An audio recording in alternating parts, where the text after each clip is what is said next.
Hello, I'm Paul Tickey with Styles Financial, and welcome to this week's Financial Flash. Today I'll discuss one of the most consequential questions facing the U.S. economy right now. What will the Federal Reserve do with interest rates in the coming months? The FOMC meeting last week came and went with few headlines. The committee did not make any interest rate adjustments, as expected.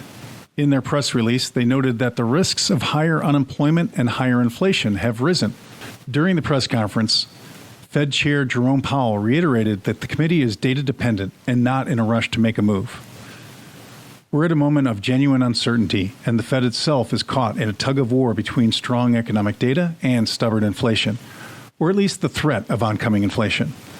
The dilemma over the Fed funds rate is more than just a headline. It's a window into a wider standoff between growth, inflation, and the expectations of the financial markets.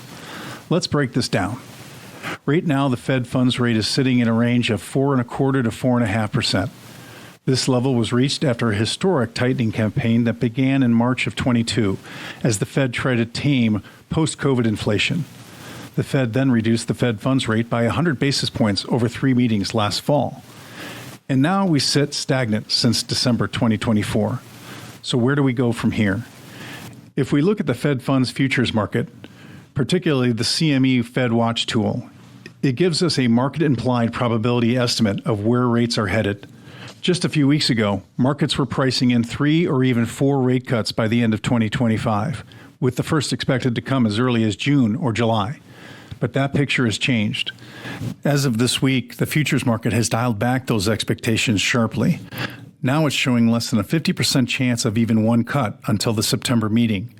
And for October and December meetings, there's a probability of another single 25 basis point cut that is still above 60%, but it's falling. In short, confidence in rate cuts is weakening. So why the shift? The answer lies in the data. The Fed is trying to thread a very tight needle, and they're watching a wide array of economic indicators to guide them. Let's run through the ones they care about most. First, inflation. The Fed's preferred gauge, the core PCE or personal consumption expenditures index, has been sticky. March's core PCE rose 2.7% year over year. That's down from the highs of 2022, but it's been essentially flat for several months. And the more widely known CPI, or Consumer Price Index, came in at 2.4% in March. While these are not the kind of numbers that gives the Fed reason to keep rates high, there is still the lingering concern of upward pricing pressure from impending tariffs. Second, the labor market. It's still strong. Unemployment is holding near historic lows at 4.2%, and wage growth is stable. Non-farm payrolls actually well exceeded expectations when reported a couple of weeks ago. So, from the Fed's perspective, this shows the economy hasn't slowed enough to drive inflation meaningfully lower. Third, consumer spending and GDP growth. Despite higher borrowing costs, the consumer hasn't cracked. The Q1 GDP number came in soft, down 0.3%, but spending held up. Retail sales in March were stronger than expected. That's a sign the economy still has momentum, which complicates the Fed's job. So here's the dilemma.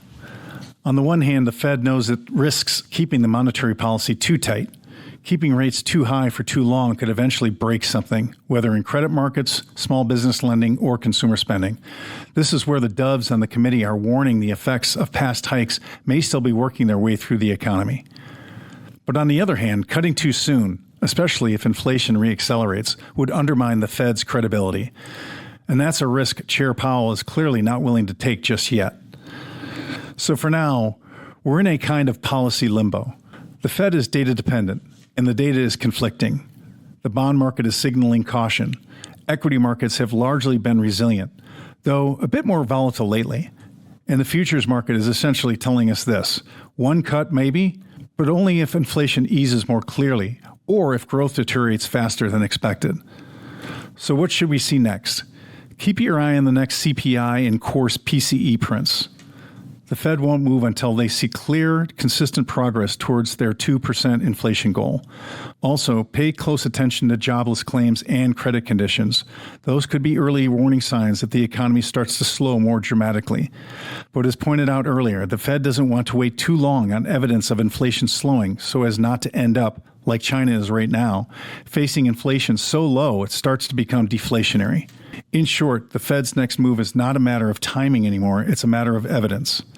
Until that evidence builds decisively in one direction, the Fed will likely remain exactly where it is, holding rates steady and holding its breath. Thanks for joining us on this week's Financial Flash. Have a great weekend. The Financial Flash is created by the experts at Styles Financial Services, creating customized portfolios that fit your unique lifestyle and goals.